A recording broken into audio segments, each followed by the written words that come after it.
They're strong, and they're great. They're great people. And thank you very much. This is a very important day to me because we're bringing back an industry that was abandoned, despite the fact that it was just about the best, certainly the best in terms of power, real power. And I'm very honored to be doing this. Other countries went to beautiful, clean coal, and they've stayed there for many years, like China. China's opening 2 plants every week. Germany went green, very green. They went so green they almost went out of business. Germany was finished. They went to wind. The wind wasn't blowing too much. And they went to all sorts of other things. You know, the Green New Scam hit Germany too. And guess what? Now they're back to coal. They're opening up coal plants all over Germany. We're the ones that aren't doing it. I call it beautiful, clean coal. I told my people never use the word coal unless you put beautiful, clean before it. Right, Doc? So we call it beautiful, clean coal. Beautiful, clean coal. So today, thank you. Today we're taking historic action to help American workers, miners, families, and consumers. We're ending Joe Biden's war on beautiful, clean coal once and for all. And it wasn't just Biden, it was Obama, and there were others. But we're doing the exact opposite. And all those plants that have been closed are going to be opened. If they're modern enough, or they'll be ripped down and brand new ones will be built. And we're going to put the miners back to work. And I said I was going to do this. And I've said it loud and clear. And it's time to do it, and we need it. And I look at these people behind me. I don't want to have any arm wrestling contests with any of them, but they've had a little more practice with the lifting things, I will say. But they are great people, and I know them indirectly for a long. That includes you guys for a long time, and they're great people, and with great families, and come from areas of the country that we love and we really respect. And I want to thank Secretary Doug Burgum for doing such an incredible job. From the day I met him, I knew I wanted to have him in my cabinet. He took a shot at running, and he was so good and so solid that he made no news, and that was good. But I saw him, and I saw his beautiful wife, Catherine, and I said that they're going to be a team. They are a great team, and they're going to be working for this country someday. And one of the first people I called after I won. So thank you very much. And along with the Energy Secretary, Chris Wright, and I was going to make Doug actually the Energy Secretary. And he said, sir, you have one person who's much better than me at this, Chris Wright. I said, who the hell is Chris Wright? I have no idea who he is. And then I learned that he's the most respected person in the energy business by far, far and away. For Doug to say that Doug's got a big ego, it was very tough for him to say that. Catherine was there, right? Catherine, you said, wow, I've never heard that before. But Chris, you guys are fantastic. Stand up, all three of you, please stand up.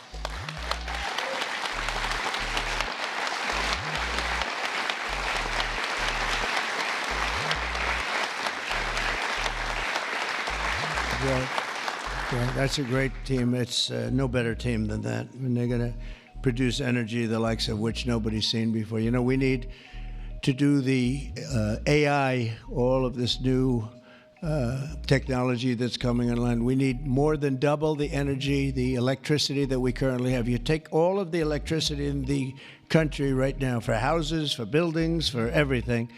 We need to more than double it to be number one. We're now way ahead of everybody at AI. China's in second place, but way behind. And they're going to be producing a lot of energy and a lot of electricity for this. And so are we, and we're going to get approvals very fast. And I would say the man that's almost comparable to you in terms of the importance to this, maybe he's even more comparable, I hate to tell you, a guy named Lee Zeldin, who's a friend of mine for a long time. He was a great...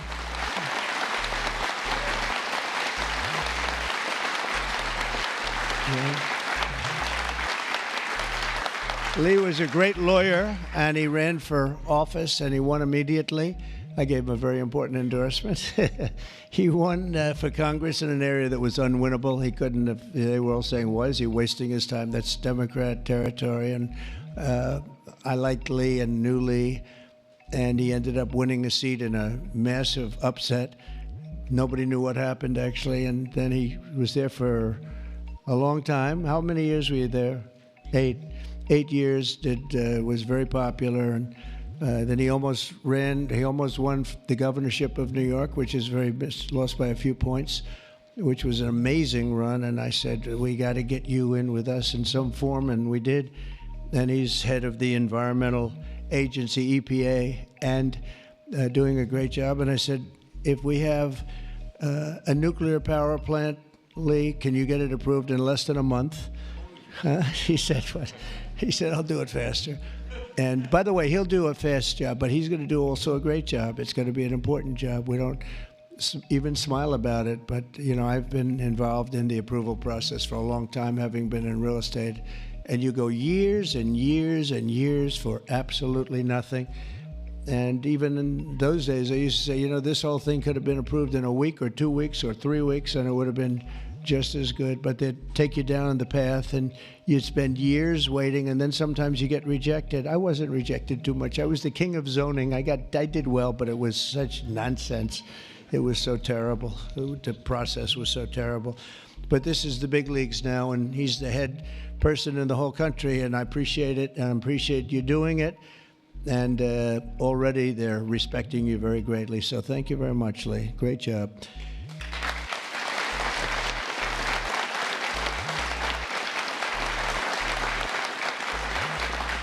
So we have a lot of senators and congressmen and women, and I'm going to just introduce the ones that I see here.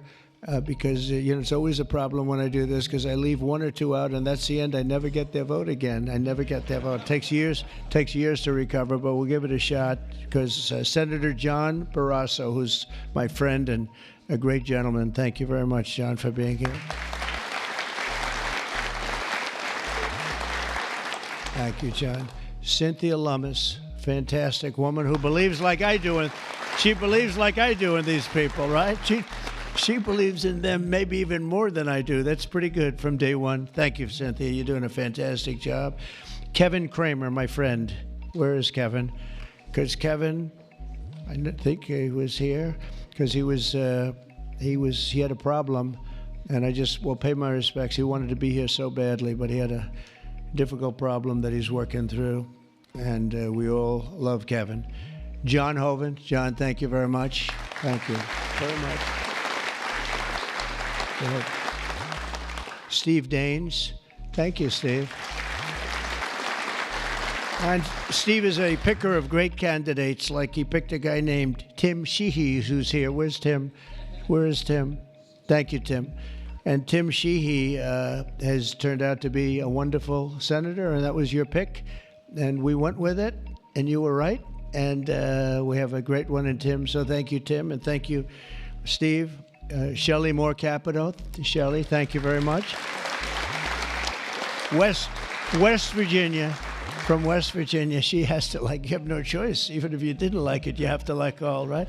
But they were doing a number on you. They were doing a number on you with the coal stuff, and you have not only coal, but you have among the best coal anywhere in the world, so thank you very much. A friend of mine for a long time, I'm the one that got him to change his religion, in a sense. He changed the party. He went from a Democrat. I said, Jim, you're not a Democrat. But he changed to Republican. He's one of the most popular Republicans and one of the most popular political leaders in the country. Jim Justice. I call him Big Jim. Big Jim Justice. Good. You look good, Jim. And he was in the business. And so am I doing the right thing? You would know better than anybody in this room. Am I doing the right thing, Jim? I think so, right? Thank you very much, Jim. Cindy Hyde Smith. Cindy, thank you, hon. Very good. Good job. People are going to be happy. And all friends of mine. Mike Lee. Mike, thank you very much.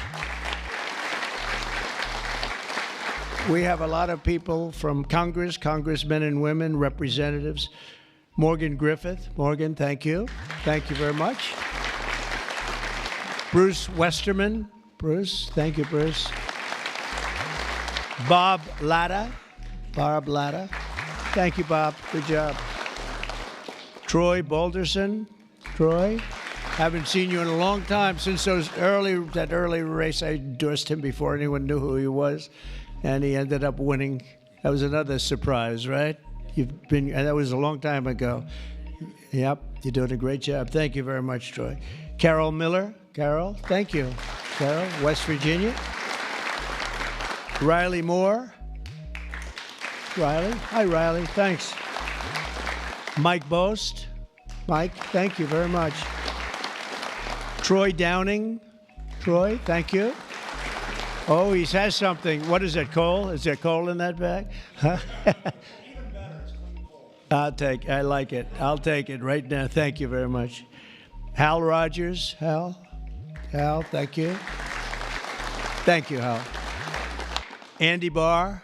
Thank you, Andy. Good luck with everything. I hear good things. Troy Downing. Troy, thank you. Thank you. Thank you. Thank you very much, Troy. Hal Rogers. Oops. Harriet Hageman. Harriet. Hi. How are you, Harriet? We just left Harriet. This is one of the finest attorneys you will ever see. I have seen her in action, and she is brutal. I never want her against me, that I can tell you. Dan Muser. Dan. Thank you, Dan. Thanks, Dan. Good job you're doing. Wesley Hunt, my friend, too. Wesley, great. I love your commercial. Pete Stauber. Pete, thank you, Pete. Great hockey player he was, right? Great hockey player. And a great gentleman just broke the record of Wayne Gretzky. The great one is Wayne Gretzky, but we have another great one, too, huh? Just broke the record. It was great. Governor Greg Gianforte. Greg, nice seeing you. Good, Greg. Thank you very much, Greg. Bill Lee. Bill, thank you very much. Patrick Morrissey, West Virginia, just got elected. Mark Gordon. Mark, thank you. Thank you very much. And we have a lot of others, and I'm in trouble because I don't know. I got 5 or 6 others that I see quickly, but I'm just not going to do it. Don't hold it against me, because we have to get back to the most important people in the room, these people. You know that, right?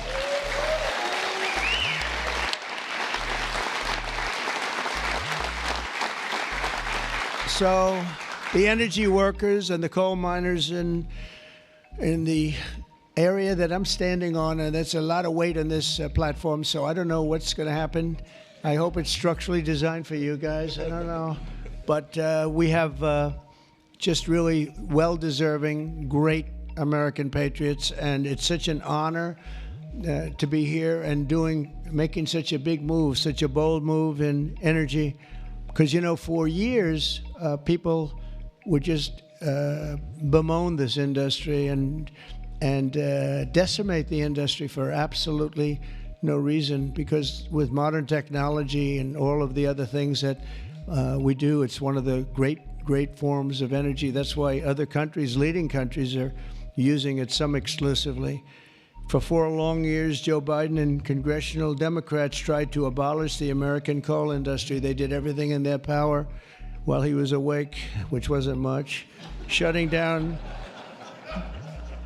dozens of coal plants, banning coal leases on federal lands, and putting thousands and thousands of coal miners out of work, destroying their lives, actually, destroying their lives. I'll never forget when I went to West Virginia, which I won by 48 points, I think, right?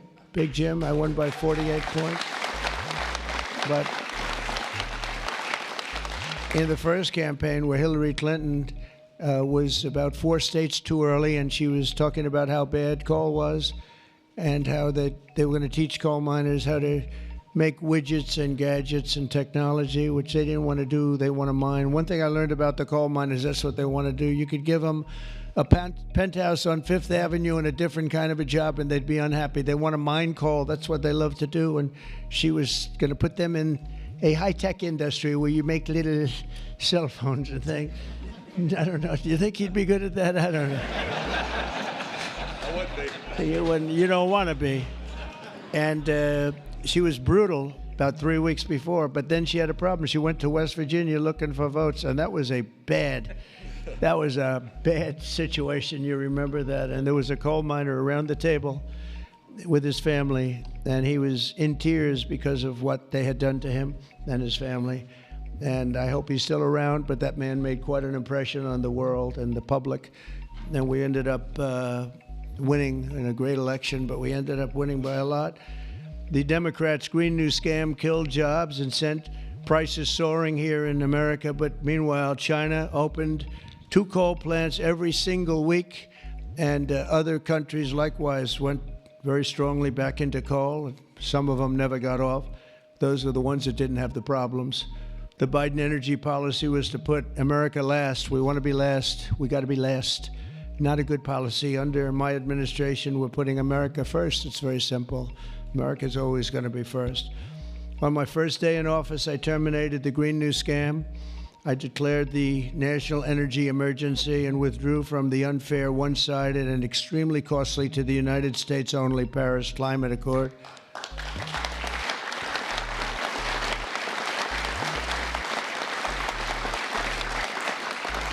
You know, under the Paris Climate Accord, we had a terrible situation. We would have paid over $1 trillion. Think of it, over $1 trillion. And Russia was paying almost nothing. Russia had a 1992 standard.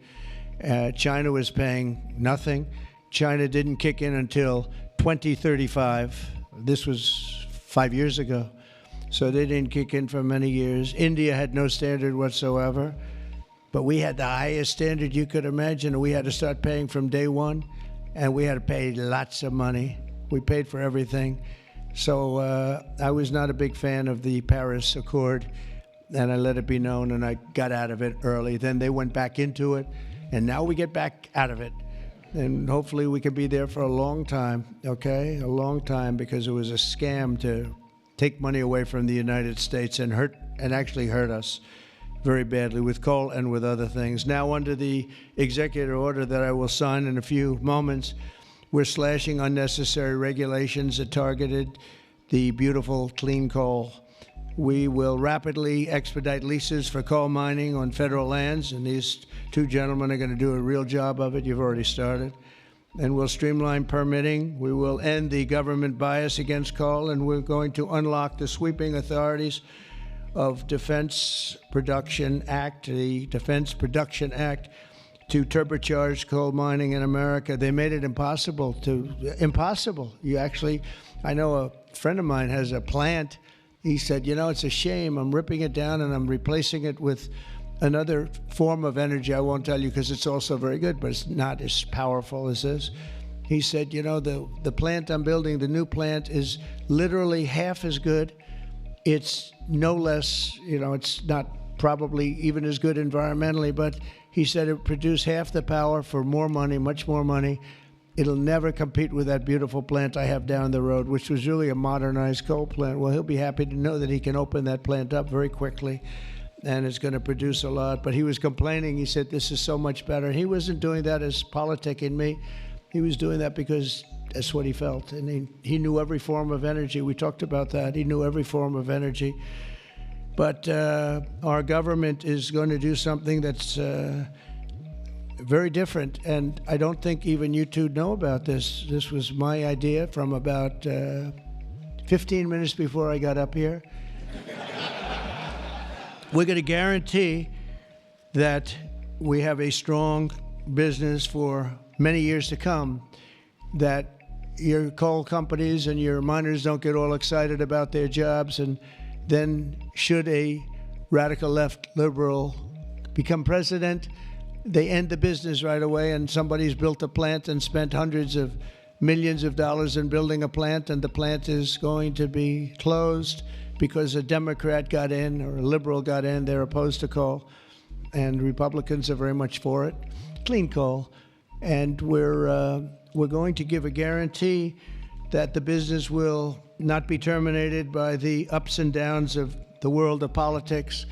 So should somebody come in to this very important office and say, oh, well, you spent hundreds of millions of dollars and you guys have given up your life because you want to be in coal, and then all of a sudden you don't have a life anymore because it's what you know the best?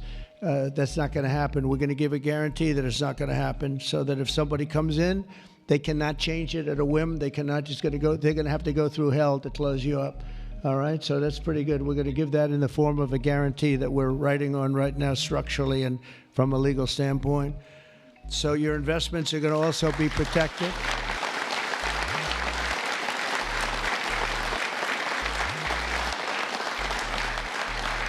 And you're going to have no reason to be concerned about your future, your life, or your investment if you're a miner, as this great governor was a miner. Actually, he was one of the larger coal miners. He could fit up here very easily, you know, Big Jim. But he was a great success. But they were very, very tough on him, and he did a beautiful job with a beautiful product. Already under our leadership, the Department of Interior has approved the expansion of the Spring Creek mine in Montana, supporting 280 coal mining jobs and unlocking over 40 million tons of coal. And there's more to come. Spring Creek, big one. And there's more to come in the states of Wyoming, Alabama, Utah, North Dakota, and many others. West Virginia, I can't believe they didn't put West Virginia down. It's lucky I mentioned that, right? Can you imagine if I didn't mention West Virginia? I would have been in big trouble. They didn't mark it down here. It's good to have a president like that can pick that up, right? You think Joe Biden would have picked that up? I don't think so. Gee, they didn't mention West Virginia. I don't think so. I don't think he'd be standing up here either. The value of untapped coal in our country is 100 times greater than the value of all the gold at Fort Knox. And we're going to unleash it and make America rich and powerful again. Under this order, I'm also directing Secretary Wright to use billions of dollars in federal funding to invest in the next generation of coal technology, which is an amazing technology in terms of getting the full potential of coal and also doing it a very clean, environmental way. Pound for pound, coal is the single most reliable, durable, secure, and powerful form of energy there is on Earth today. It's a big statement. You never hear those statements, you know. You've never heard that before from a politician, have you? Well, maybe from that politician, but not too many. But that's the way it is. I say it again. Pound for pound, coal is the single most reliable, durable, secure, and powerful form of energy. It's cheap, incredibly efficient, high density, and it's almost indestructible. You could drop a bomb on it, and it's going to be there for you to use the next day, which you can't say with any other form of energy. You're virtually indestructible. Most importantly, we have more of it here in America than anywhere else on Earth. We have more coal than any other country. You go to Australia, they have fantastic amounts of coal. You know who they sell it to? China. They sell it to China. They're nearby. They sell a lot of it to China. But we have more than anywhere else on Earth. We also have more liquid gold than anywhere on Earth. So we're really an energy behemoth, but we're unleashing that also. That's going to be another part. But I didn't even want to mention that. It's not down here because I didn't want to mention today is about clean, beautiful coal. So I'm going to give this to you. This big guy. Should I give it to him? Yeah. You take that. Thank you, Mr. President. Okay.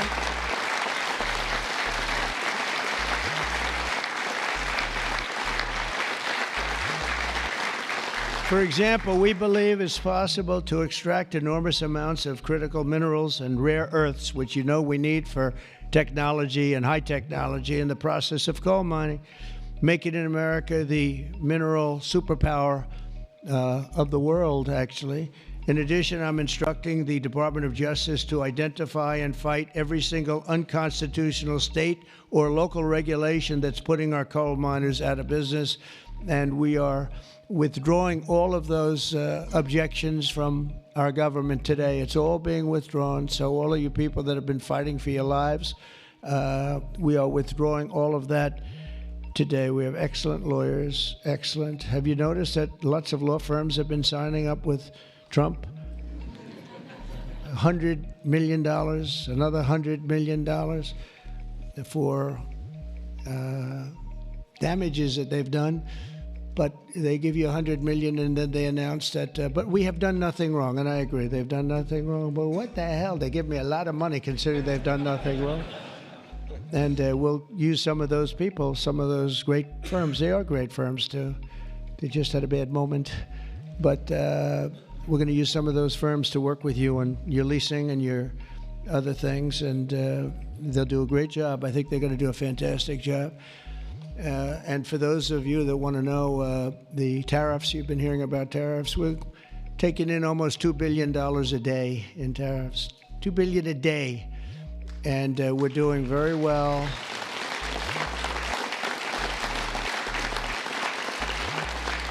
And we're doing very well in making, I call them tailored deals, not off the rack. These are tailored, highly tailored deals. Right now, Japan is flying here to make a deal. South Korea is flying here to make a deal, and others are flying here. I mean, my only problem is I'm not sure I have enough. We're going to have to use those great law firms, I think, to help us with that. But we're going to probably do that, actually. We're going to use them, and we're getting them for the right price, because we need a lot of talent. We have a lot of countries coming in that want to make deals. If I told them about making those deals 2 years ago or 3 years ago or 5 years ago, they'd be laughing at us. Now they're all signing up. Mike, you know that. So it's going to be a great thing, but we're think of that, $2 billion a day. That's a lot of money. That's a lot of money even in the coal business, isn't it, huh? It's a lot of money. And America's going to be very rich again very soon. You're going to see that happening. You see it all along. And it's so that whole situation that, you know, it was somewhat explosive. But if we didn't do that, we wouldn't be talking the way we're talking right now. It's been amazing what's happened. Sometimes you have to mix it up a little bit, but we've had great consideration. We've had talks with many countries, over 70. They all want to come in. Our problem is can't see that many that fast.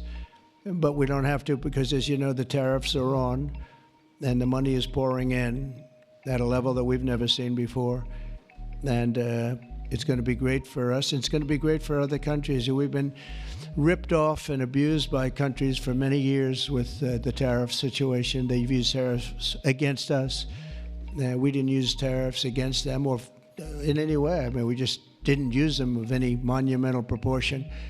And so we are doing it now. We have tariffs on cars. We have tariffs on lumber, tariffs on steel and aluminum. Steel plants are going up because of it all over the country. We have 25% tariffs on steel and aluminum. And I think the steel workers like me even more than the coal miners like me. I'm pretty sure that that's true. We have, instead of having no steel business, I put them on originally in my first term. We wouldn't have had one steel mill in the United States if I didn't do that. And now we upped it, and we not only are we taking in a lot of money, but we're protecting our workers, our steel workers. We're protecting our steel industry.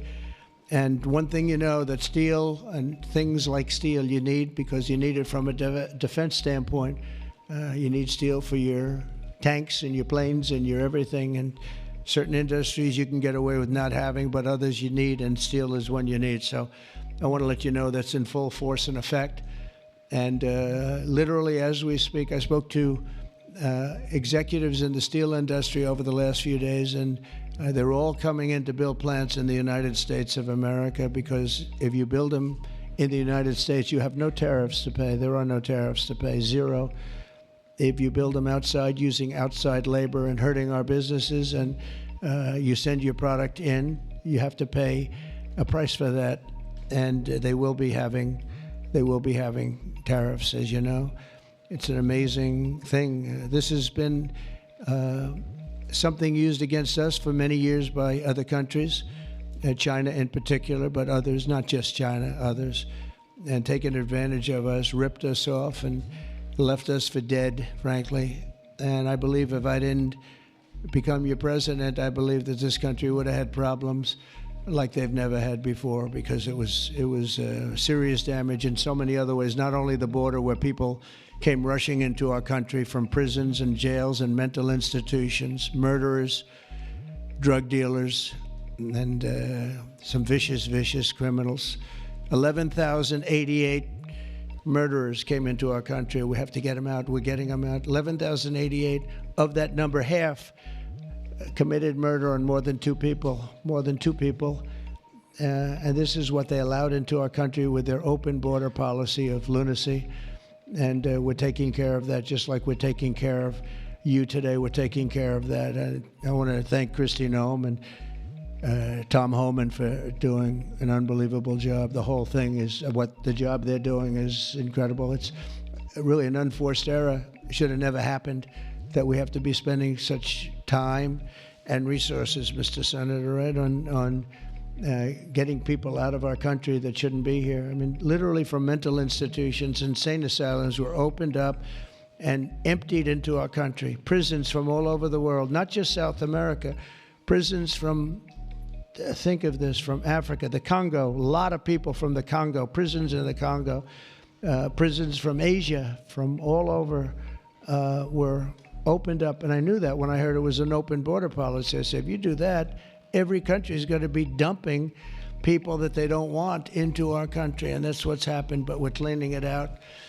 And the courts, we had a good decision, as you know, from the Supreme Court, allowing us to do that. We have judges that didn't want us to do it. We have judges that wanted the very evil gang members from Trendy, Iroquois, and MS-13. They didn't want them taken out of the country and put in very powerful prisons. When you look, you've all seen those clips, pretty amazing clips. But I want to thank El Salvador. They've done an incredible job. But we've been fortunately winning those cases. But we have judges that are out of control that say, oh, bring them back, bring them back. We don't want them back. We don't want them back. Can you imagine? You spend all of that time, energy, and money on getting them out, and then you have a judge that sits there, a local judge who sits there, federal judges, sit there and says, no, bring them back. One was brought back, or they want to bring him back because he wasn't a member of Tren de Aragua. He was a member of MS-13, which is just as bad. So they misidentified him, but it sounds to me like he was a member of MS-13, so they want him brought back because he wasn't treated properly. It's we got to be smart. Our country's got to get a lot smarter than it is, but we have to give the people that are empowered to do this kind of work, and it's not pleasant work. We have to give them the option of making our country great again, and that's what they're doing, and I have great respect for those people. And they're doing it out of love. They could get a much easier job. They're doing it out of love for our country. It's so important, just like I'm doing this with coal today for love for our country. Earlier this afternoon, I signed another executive order to strengthen our electric grid by ensuring that coal-fired power plants are always available to meet surging demand for electricity. Unlike wind and solar, coal plants can run 24 hours a day in rain, sleet, or snow, and you will not be subject to the incredible blackout situation that's taking place in California, where they have blackouts all the time. It's an amazing thing with California. They have blackouts and brownouts at levels that nobody's ever seen before. And all they want to do is keep going the way they're going. And they're doing a very poor job. As you probably heard, I released billions of gallons of water going in from upstate California, from the most northern parts of California. Probably comes in from Canada to a certain extent. Thank you very much, Canada. We appreciate it. And I released it. It was being sent out to the Pacific Ocean. I've been working on Gavin and some of the politicians for years, and they didn't want to do that because they were protecting a smelt, a fish that was perhaps in trouble, but it's not unique to that area. And because of that, you had numbers, you had fires. Nobody's ever seen anything like what happened. Think of what it would have been like if you had fire hydrants that had water in them, if you had sprinkler systems in houses. A lot of these luxury houses where they had beautiful sprinkler systems, there was no water. They had no water to put out the fires. Water is very good for putting out fires, you know, they just didn't learn it. But we now have millions of gallons, billions actually, they say, of gallons of water pouring into California from the Pacific Northwest, I guess they would say, mostly Pacific Northwest, but other parts of the northern sections of California and beyond. And it's a beautiful thing to see. I saw a picture of it this morning. The water's just flowing down there. I said, why didn't they do this? I told them to do it. My first term, I said, do it. And I don't know. I think the second term is just more powerful. They do it. When I say do it, they do it, right? And we actually had to do some pretty strong things to get them to open it up. They had, think of this, they had all that water pouring out right into the Pacific. They had a big valve, like a giant valve as big as this room, and they turned the valve. Takes one day to turn it, and they face it toward the Pacific Ocean, and the water, all that was coming down, all millions and millions of gallons coming down, they put it into the Pacific Ocean, which for the Pacific Ocean is like a drop of water. But for California, it would have been unbelievable. So we did it. I'm very proud of the fact that we did it. We did that against a lot of heat and a lot of environmental nonsense. From now on, we'll ensure that our nation's critically needed coal plants, as an example, remain online and fully operational. They're always going to be operational. And again, we're going to have guarantees that government cannot close them down, close you down, and destroy your lives. To that end, I'm also instructing Secretary Wright to save the Cholla coal plant in Arizona, big plant, which has been slated for destruction. We're going to keep those coal miners on the job. Going to tell them to just remain calm, because we're going to have that plant opening and burning the clean coal, beautiful clean coal, in a very short period of time. You know all about that, right?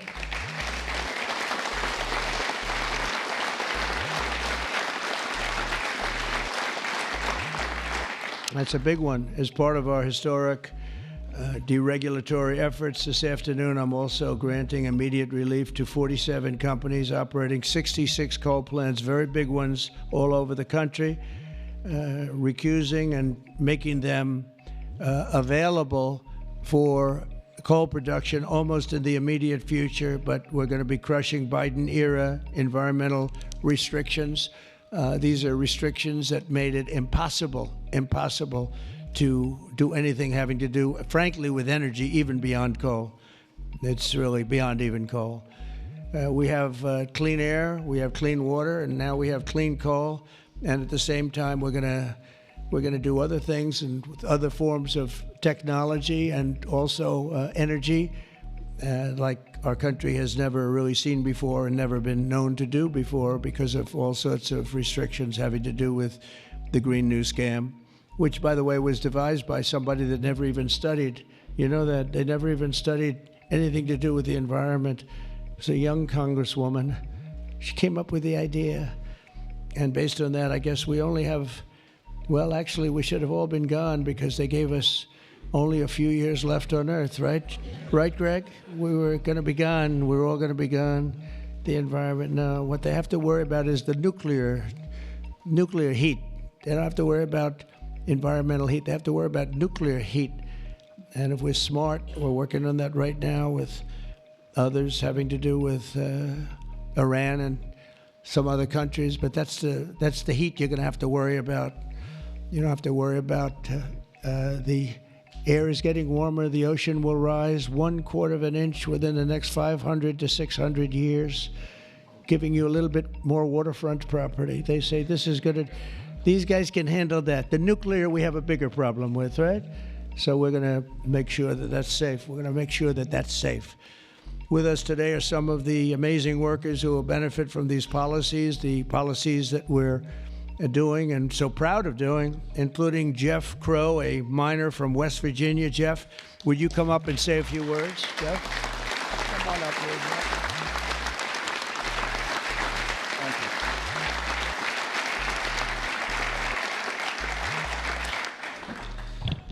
Good afternoon, Mr. President. I want to first thank you for having me and my fellow miners here. It is an honor and a privilege to be a part of today's events. I believe this past November that America clearly spoke about what we wanted for our country. It is reassuring for Americans to have a president in office who will truly put the United States of America above all else.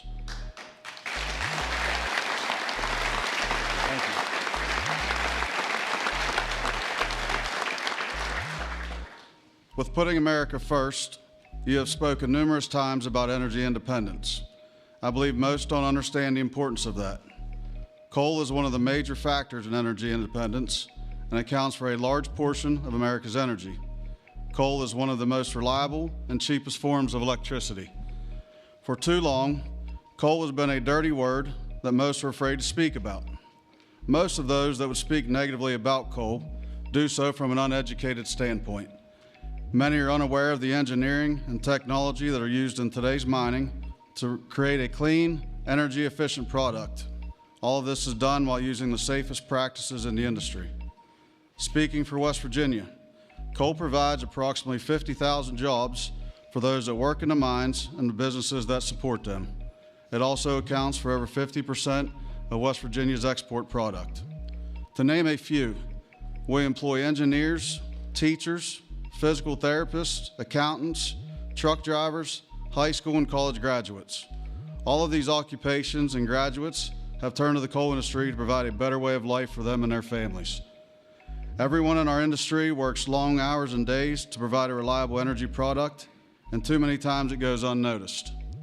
I've personally worked in the industry for 23 years. I choose to do this daily to provide my wife and children with the life that they deserve. Prior administrations have done all they could to eliminate the coal industry. Sorry, one second, I'm getting there. In my opinion, they have done so with an unethical and uneducated approach.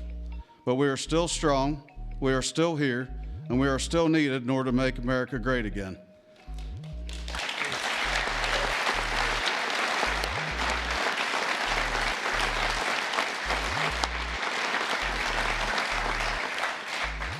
Having a president and an administration that understands the need and importance of coal is more than appreciated. It gives the industry a form of reassurance to know that we have a president in place that supports us. From my family to the over 3,000 employees of ACNR, and for the coal companies, miners, and businesses throughout our great country that rely on the coal industry, we say thank you for your continued support.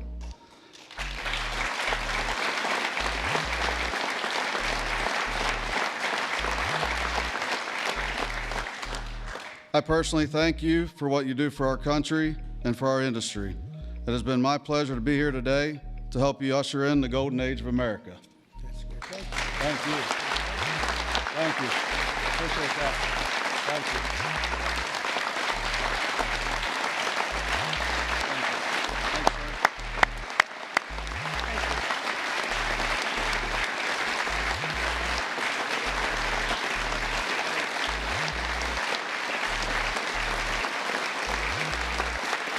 You did a good job. Let me have that speech. I want to have that. Yes, sir.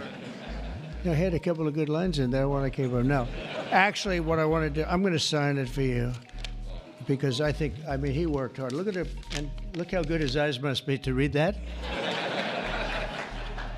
I lost it once. And hopefully you can sell it tonight for a lot of money.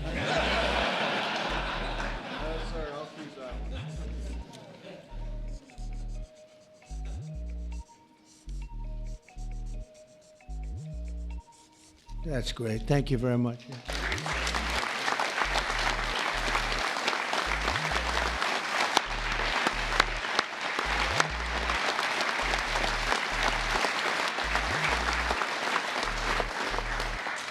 Thank you very much, Jeff. And also with us is Tony Campbell of the East Kentucky Power Cooperative. And Tony's quite a gentleman and very respected in the industry. Come on up, Tony. Thank you.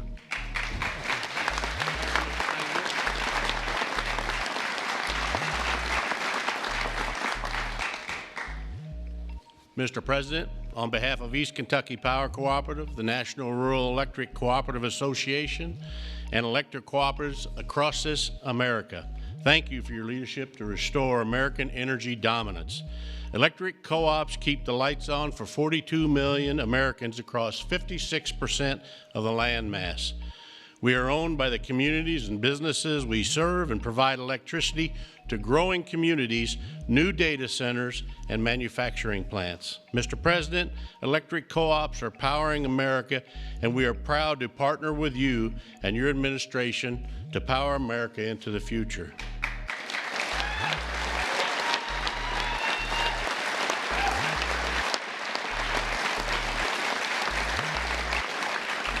Our electric cooperatives in Kentucky understands the importance of reliable, affordable, and American-made energy, especially coal and natural gas.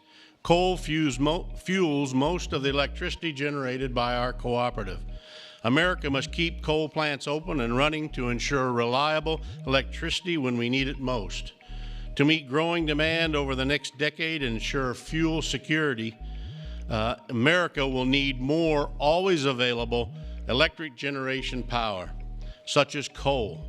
And we want to recognize the hardworking American men, women that support our mission. To all America's line workers, our coal miners, thank you for your dedicated service to our country.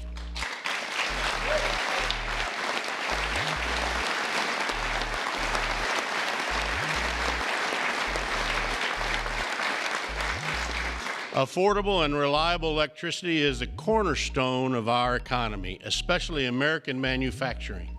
However, too many government leaders have pushed policies that have made our electric grid significantly less reliable and our energy too expensive. That begins to change now.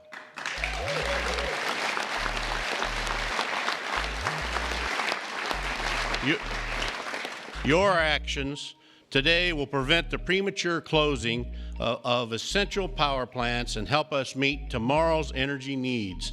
And they will help us continue to deliver reliable, safe, and affordable electricity. Mr. President, thank you in particular for providing immediate, much-needed relief from the Biden EPA regulations that would force the shutdown of critical coal units.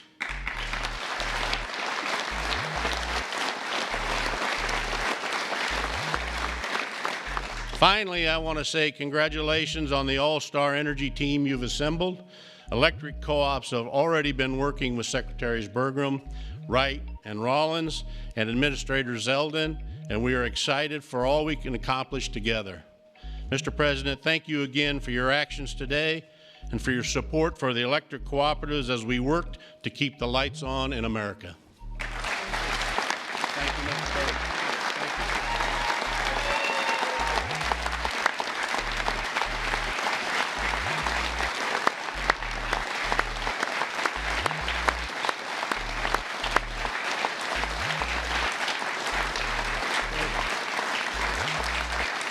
Thank you, Tony. Thank you very much, Tony. Appreciate it. Every day under the Trump administration, we will continue to lower costs for American families, create jobs for American workers, and very importantly, unlock unlimited amounts of affordable American energy, including, as I said, and I'll say for the last time, beautiful, clean coal. Our country is blessed.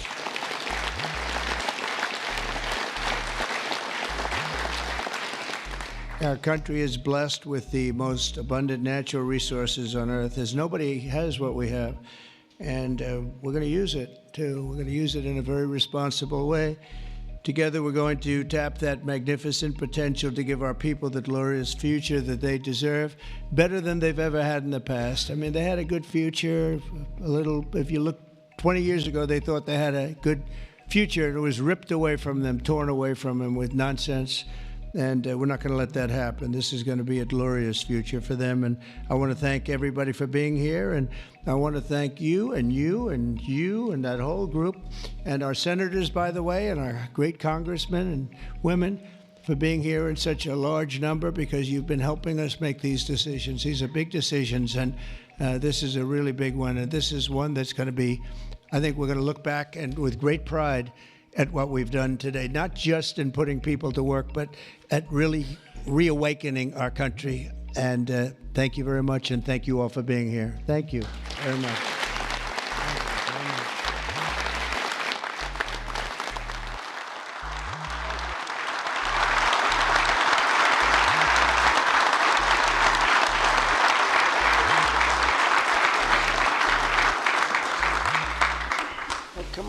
Mr. President? Yes, who's first one? We have 4 items prepared for your signature this afternoon, sir. The first of these executive orders it may be one of the most significant executive orders of your administration thus far. This directs all departments and agencies of the federal government to end all discriminatory policies against the coal industry. This ends the leasing moratorium that prevents new coal projects on federal land, and it's going to accelerate all permitting and funding for new coal projects to allow the coal industry to flourish under your leadership, sir. That's great. Thank you.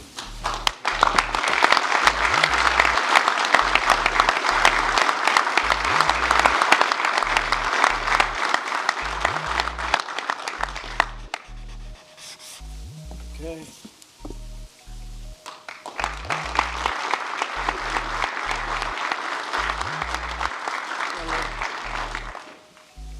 Sir, there are currently dozens of coal plants in America that are in imminent danger of being forced to close based on unscientific and unrealistic policies enacted by the Biden administration. What we're going to do is essentially impose a moratorium on those policies taking effect to protect coal plants that are currently operating, to ensure that they're able to continue producing power and continue providing jobs to Americans in the coal industry. Right. Thank you very much.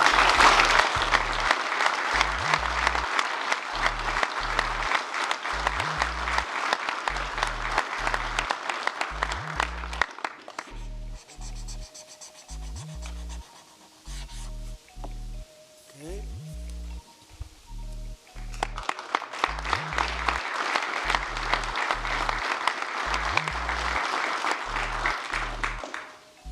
Sir, you've made grid reliability and security a key focus of this administration.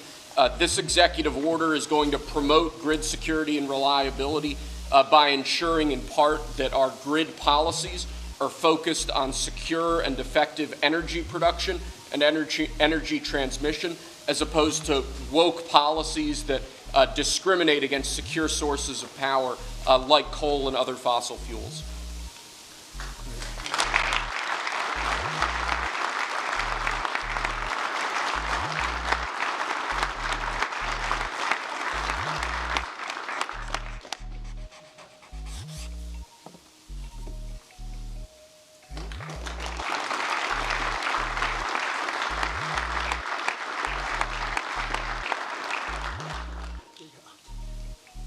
Lastly, sir, one of the biggest problems we have in this space is Democrat states, radical leftist states, enacting policies and enacting an agenda that discriminates against coal, against secure sources of energy. Many of these policies are unconstitutional and illegal, and with this executive order, you're going to be instructing your Department of Justice to vigorously pursue and investigate these state policies that we believe are illegal or unconstitutional.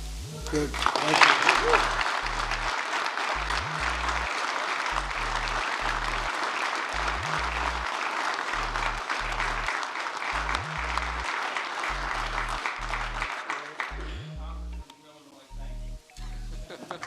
Thank you very much. Great job. He went to Harvard when Harvard was good. It was a while ago.